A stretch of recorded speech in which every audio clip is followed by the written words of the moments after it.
সবাই কেমন আছো? আশা করি সবাই ভালোই আছো। আর দেখো আজ তোমাদের সামনে চলে আসলাম তালের ভিডিও নিয়ে। ওই দেখো তালটা আমাদের গাছেরই তাল, কিন্তু খুব ভালো জানো তো, সাইজে এবার ছোট হয়েছে, কেটে দেওয়া হয়নি তো। সেই তালের শ্বাসের সময় কেটে দিলে না তালগুলো বেশ বড় বড় হয়। এবার আর কেটে দেওয়া হয়নি, এই জন্য ছোটো ছোটো হয়েছে। তো এই দেখো আমি ভালো করে কল থেকে ধুয়ে নিয়ে এসেছি, তারপরেও আবার ঘরে এসে যে এই গামলাটার মধ্যে করে ধুয়ে নিচ্ছি। তো এরকম একটা প্লাস্টিকের বড় কিছুতে না নিয়ে গুললে বেশ ভালো হয়, এই কারণে বড় জিনিসে ভালো করে ধুয়ে নেওয়া। বা আমি কল থেকে কিন্তু ভালো করে ধুয়ে নিয়েছি, তারপরে এই দেখো। আর এই যে আমার ছোটো মেয়ে আমার সাথে হেল্প করবে, দেখো ও 2 হাত দিয়ে ও তালগুলোকে আবার পরিষ্কার করছে, বলছে মা আমি করো। তারপরে তো ধরো ছাড়িয়ে নিলাম, আর এই দেখো ছাড়িয়ে নিয়ে রেখেছি। আর এই যে আমরা কিন্তু এরকম কাঠের একটা ছাঁকনি দিয়ে তাল ঘষে নিই, তোমরা কেমন করে ঘষো ও অবশ্যই করে জানিও। আর এখানে দেখো আমি যে তাল করে নিচ্ছি, আর এই দেখো আমার আর ক্যামেরা খারাপ হয়ে গেছে বলছি না, ছবি একদম ভালো আসছে না। তো আমি এখানে একটু তালটা গুলে নিচ্ছি। এটা যে আমার মেয়ে ভিডিও করেছে আমি বুঝতেও পারিনি।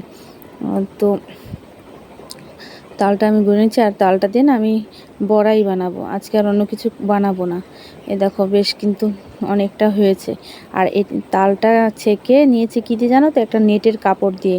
ওটাকে আমি ধুয়ে সবসময় রেখে দিই, যখন তাল বা এরকম ছাঁকনি জাতীয় কিছু খেতে ওটা দিয়ে আমি ছেঁকে নিই। তো সেটা ভিডিও করে দেখানো হয়নি। তারপর ভিতরে তালের শ্বাসগুলো মানে আঁশগুলো নলে থেকে গেলে না বড়া খেতে ভালো লাগবে না। তারপরে দেখো এর মধ্যে সুজি দিয়ে দিলাম, আর দিয়ে দিলাম চিনি, আর দিয়ে দেবো ময়দা। আমি কিন্তু এই দিয়েই করব তালের বড়াটা। আর একটু মেখে দেখো, আর এই যে আমার ছোটো মেয়ে, আর কোনো কিছু বড়া করতে গেলে না আমার এই ছোটো মেয়ে বলবে মা আমাকে একটু দাও। আর ওকে তো মানে মেয়েদের জামা পরাবো কি, ওকে তো ছেলেদের জামা পরলেই বেশি ভালো লাগে, এই জন্য আর মেয়েদের জামা ওকে পরানোই হয় না। আর এই যে দেখো সবসময় গেঞ্জি প্যান্টই পরে। আর এই যে ও মাখবে, আমি রুটি করতে গেলেও বলবে মা আমি মেখে দেবো। যাই হোক, ও যখন চাই আমি দেই করতে। আর এদিকে তারপরে উপর দিয়ে 1 প্যাকেট আমুল দুধ দিয়ে দিলাম, আর তোমাদের সাথে ওকে দেখিয়ে দিলাম ও কীভাবে মাখছে। তো যখনই কিছু করব ও আগে ভালো করে সাবান দিয়ে হাত ধুয়ে এসে বলবে যে মা এটা আমি করব।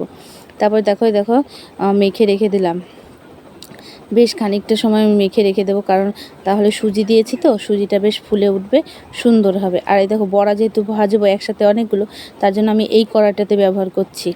আর তেলে ভাজা যেহেতু আমি এরকম কড়াইতে করে থাকি, এই কারণে যাতে পুড়ে গেলেও অসুবিধা নেই। আর এই কড়াইটার বয়স না প্রচুর দিন হয়ে গেছে, প্রায় 20 বছরের কাছাকাছি, তারও বেশি হবে।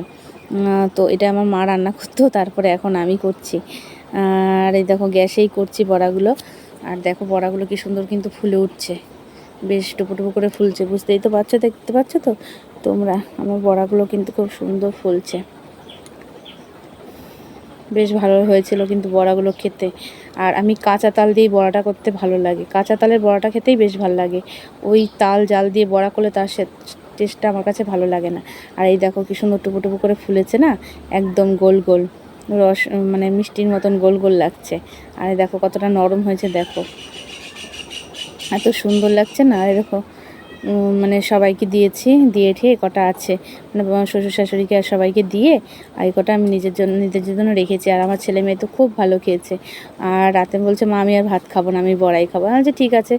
আর দেখো এই ভিডিওটা তো করেছি অনেক কদিন হয়েছে, তো আজকে যখন ভয়েস দিচ্ছি, আজকেও গাছে থেকে তাল পড়েছে, তো আজকেও আবার কয়েকটা বড়া বানাবো। তো ভালো থেকো সবাই, সুস্থ থেকো, বাই বাই, টাটা।